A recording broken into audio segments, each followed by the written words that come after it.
Turminha, professor Michel aqui, começando mais um dia de aula, mais um dia com muito aprendizado. Hoje, trabalhando aí com um livro de história, bonito demais, quarto ano, nós vamos fazer a correção das páginas 66 e 67, continuando aí justamente o assunto, né, sobre as grandes navegações. Quais mudanças foram geradas aí pelo impacto, né, da descoberta de novas terras pelos europeus, em especial, como a gente já viu na aula passada, né, de história, graças aí à exploração e ao descobrimento gerado por Cristóvão Colombo. Lembrando esse termo descobrimento, tá certo, minha? É um termo aí que surgiu na Europa no período dessas grandes navegações e não é exatamente um termo totalmente correto. Por quê? Antes dos europeus chegarem aqui nas Américas, na América na verdade, né, já existiam pessoas morando aqui, os chamados nativos, que nós conhecemos como indígenas, certo? Então, a gente vai aí falar um pouquinho sobre essa mudança do panorama, da visão na época, causada aí pelas grandes navegações, né? E é claro também, graças aí a essa aventura que Cristóvão Colombo fez buscando novas rotas para as ilhas. Então, pegue seu material aí, anote as principais informações. Se por acaso a resposta passar muito rápido, pause o vídeo para que você possa copiar o texto, beleza? E se você já fez, já respondeu, confirma aí se a sua resposta está parecida, está próxima do que está aparecendo aqui nesse manual, certo? Para que você possa aí dar aquele visto, dar aquele ok na sua atividade. E é claro, sempre lembrando que toda atividade corrigida também deve ser uma atividade de revisão, certo? Então vamos lá, página 66, nova visão do mundo. Vou aumentar aqui, dar um zoom para que possa iniciar a nossa leitura. Vocês podem fazer a leitura aí, acompanhando aqui comigo, tá certo? De forma silenciosa, para que vocês aí possam também ir percebendo os elementos presentes no texto. Nova visão de mundo.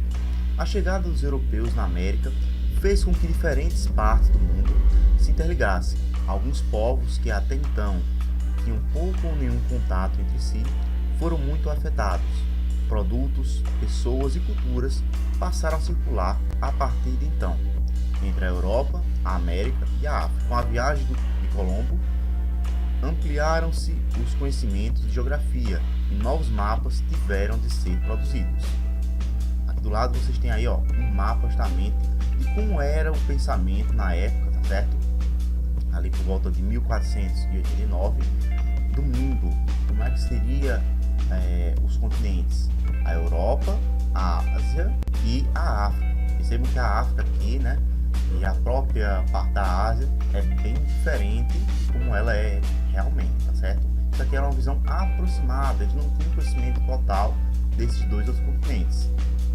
Conheciam ali a Europa, né, mas não tinham conhecimento dos demais continentes antigos, tá?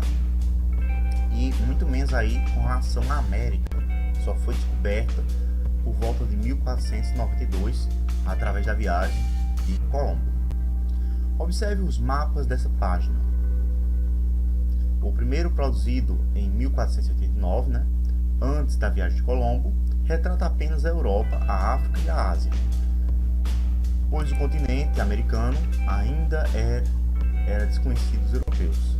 Já o segundo mapa, ó, de 1507, foi produzido alguns anos depois dos primeiros contatos dos europeus com a América.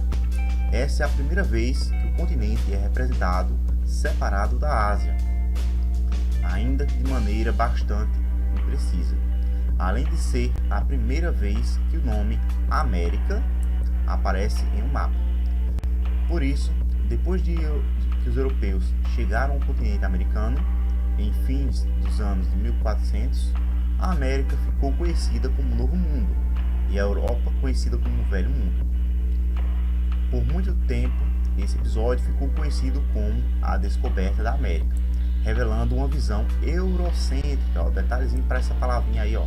Anotem ela no seu caderninho, destaquem ela aí no seu livrinho, certo? Pode sublinhar aí com lápis, para depois você procurar qual é o significado dela, tá? Essa palavra é muito importante durante esse período e principalmente durante o período de colonização do continente americano.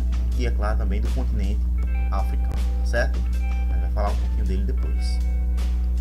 Uma forma de olhar o mundo e a história a partir da Europa.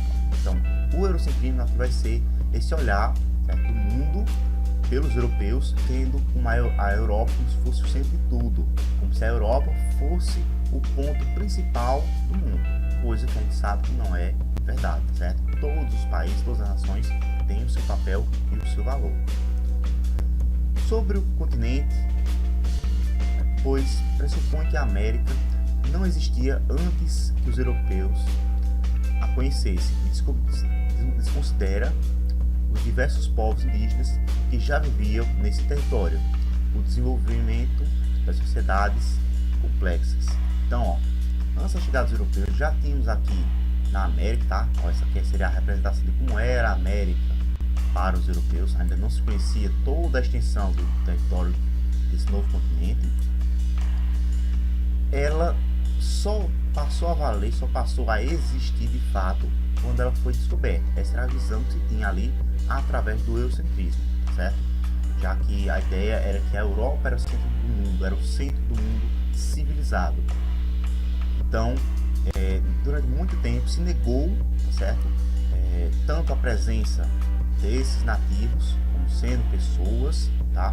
Só depois aí de um certo período que a Igreja Católica finalmente reconheceu que os nativos indígenas eram seres humanos, certo? Mas isso aí levou muitos problemas antes disso.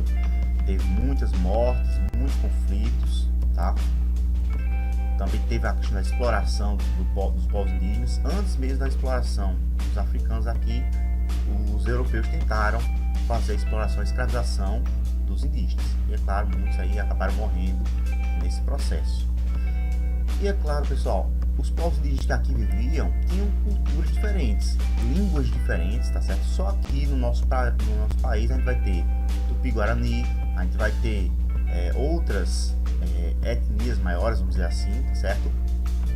Eu não vou lembrar aqui agora, mas depois aqui eu coloco na tela alguns nomes para que vocês possam identificar, tá certo? Algumas etnias que vocês possam identificar só aqui no nosso país. Isso fora aí outras regiões, né, como na parte norte, na parte central aí do continente americano, tá certo? E mais aí para o oeste, que não está aparecendo nesse mapa aqui, tá bom? Tinha civilizações aí que, por exemplo, já tinham dominado a questão da astrologia, já tinham aí certas representações próximas do que nós conhecemos no Egito como as pirâmides, né? No caso aí dos astecas, nós vamos ter aí civilizações como os incas também, que tinham um grande domínio tecnológico, tá certo? Em comparação com outros povos indígenas. Então, vai ter uma diversidade muito grande com relação a essa população, tá bom? Então, vamos ver agora as questõezinhas para copiar, né? Para vocês aí copiarem as respostas. Vamos lá. Quarta questão. Observe a imagem a seguir e responda as questões. Então, nós temos aqui essa imagem, né? Que seria a chegada de Colombo à América, que é uma gravura aí, ó, feita por Teodoro de Brahe em 1596. Então essa é uma pintura feita bem depois de quando realmente Cristóvão Colombo chegou aqui na América. Nessa representação, Cristóvão Colombo segura uma lança e está à frente dos europeus. Detalhe, isso aqui é só uma representação, certo, pessoal? De como é que seria essa chegada. Não é que aconteceu assim. Não é que Cristóvão Colombo estava ali segurando uma lança, ou então que tinha essa questão da cruz aí já sendo posta no início ali da jornada, tá? É só uma representação e tem um motivo por que desses elementos estarem aqui marcados, e a gente vai ver isso a seguir. Vamos lá, letra A. Quais grupos estão representados na imagem? Vamos ver. A gente vai ter ali, ó, os europeus e os indígenas americanos, certo? Lembrando, o nome indígenas foi um erro aí, porque Cristóvão Colombo acreditava ter chegado nas Índias, certo? E por isso ele chamou essa população nativa de indígenas, ou melhor dizendo, de índios na época, né? Letra B.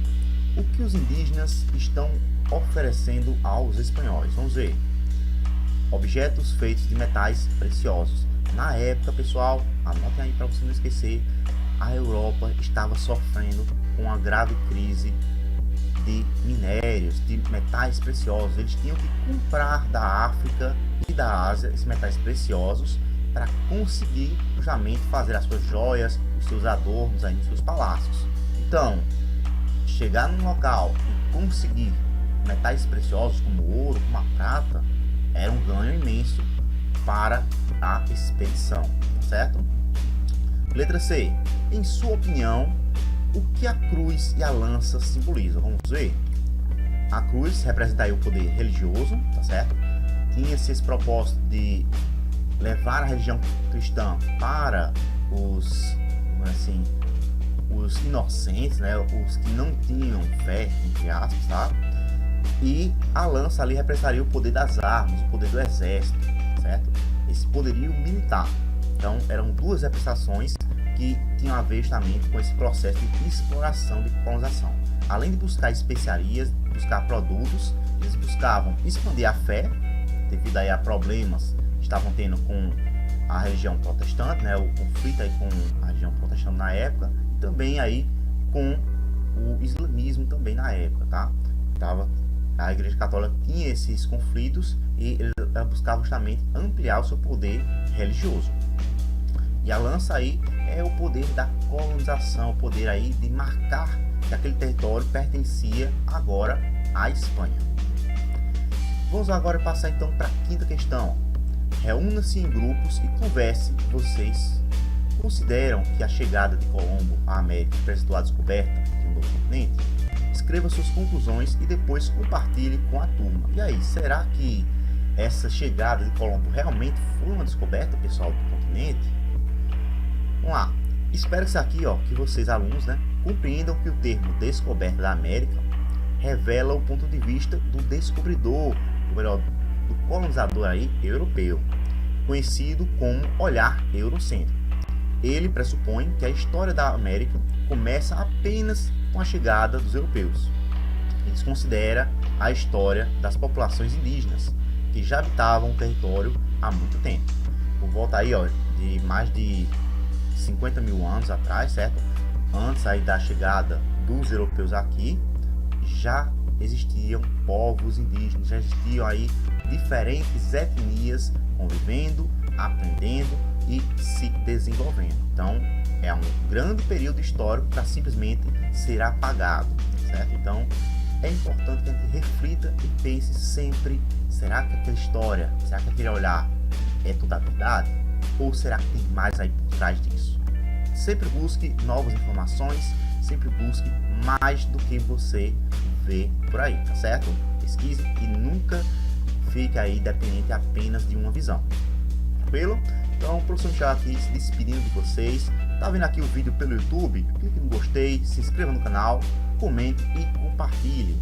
Se você está vendo pelo Instagram, também coloca aí o seu like, tá certo? E deixa aí o seu comentário para que eu possa saber que você está nos acompanhando. Bom, um abraço e tchau!